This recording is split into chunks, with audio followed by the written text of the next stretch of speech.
One. Let's go to the Boca Raton Bowl. James Madison and Western Kentucky. This one has some very notable opt-outs along with injuries. Jake, take us through that list.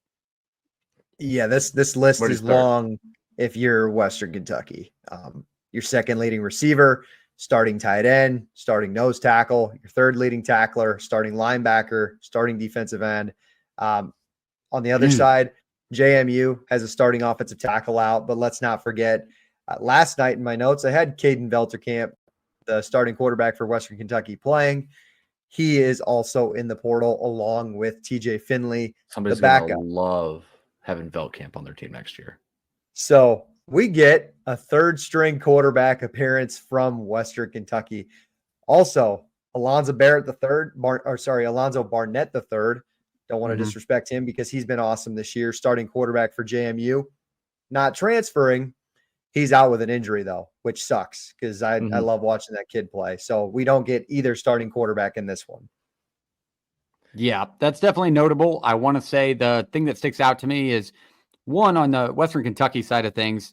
They've gotten some wins on their schedule. You know, they rattled off, went 7-3 to kind of make themselves a notable team, got the big win against Jack State, and then get absolutely drubbed when it matters, 52-12. Now you end up with 1,000 injuries, and you got to play a James Madison team where right now with the players who are injured on Western Kentucky, you got to feel like James Madison feels more confident, and it matters kind of equally to both of these teams. But I just don't know if Western Kentucky can have a third-string quarterback come against a team who handled a North Carolina team who ended up firing their coach on the road.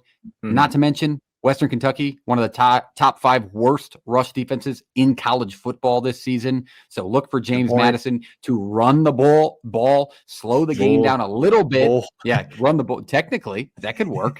But I look for him to run the ball and take advantage of a bad and banged up Western Kentucky team. So I like the Dukes. Another favorite, I don't know if they'll cover because the line's a little bit greasy for my liking, and Western Kentucky's still a good team, but they can't stop the run. And it's moving too. I mean, we have 7.5. It was 7 last night. It's 9.5 now. We're recording this on Wednesday night. As news comes out, it's going to get up to 10 or 11.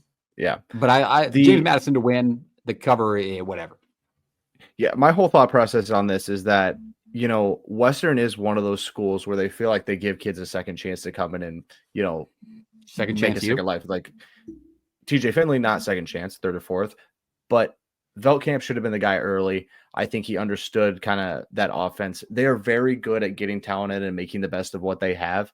But when something like this happens, where it's just kind of a mass exodus, understanding they had a good year and they feel like they have opportunities elsewhere, the Conference USA isn't where I would put my money on a lot of depth being. I'd put the Sun Belt above it. And for that reason, I think that's why this line's moving. I also think James Madison has kind of developed this culture outside of, you know, losing McLeod and some other ones, making a great hire and just making sure that this thing stayed, you know, level and on par with what James Madison expects to be. So I expect James Madison to have more depth. I just also think they're a better football team and a better conference. So James Madison in this one too.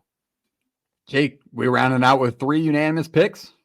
Do you guys remember last year? I believe it was South Al versus Eastern Michigan. I think that was the biggest spread of all the bowl games. It was like 16 or 17, and South Al just beat the piss out of Eastern Michigan. Granted, I think that game was literally played at South Alabama Stadium, but either way, does have a bowl game. Yeah, the line was right there. Billy Atkins will get the start for JMU. Bob Chesney, you know, I saw a clip. He's got a lot of confidence in him to run the ball like Barnett does. And you get George Petway, the running back for JMU. And Parks, you said it. This Western Kentucky defense struggles against the run. Hey, and they don't have an offense to keep. We still really like this Chesney hire at JMU, right? Not to sidetrack things, but I still think it was a great hire. Really good season. They're taking a step back because they don't have McLeod and they don't have, you know, some of the other guys that left after the change from Cincinnati to Chesney. Tyson Lawton. What do you think Bill Belichick would do if his team gives up 70 points to JMU?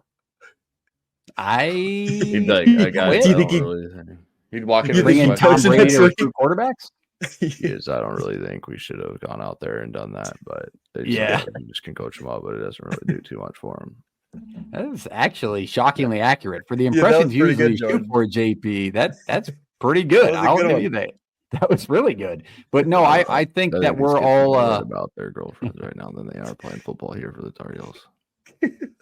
Steve, what do This you guy got? loves anymore? it. He's eating it up. He's eating it up now. We're Jake. I feel like Belichick's taking a little bit of rent-free space in your head there. I mean, you bring him up again, but speaking of that North Carolina game, talk about James Madison. Yeah, so we Go talked ahead. about how good of a year they had. I just brought up that they scored 70 in Chapel Hill. That was what I was going to bring up too. Is you got a third-string quarterback for Western Kentucky, force a couple of turnovers, all of a sudden you're in a Chapel Hill situation with this James Madison team and the Western Kentucky rush defense. So that's where I see it. But that is the Boca Raton Bowl.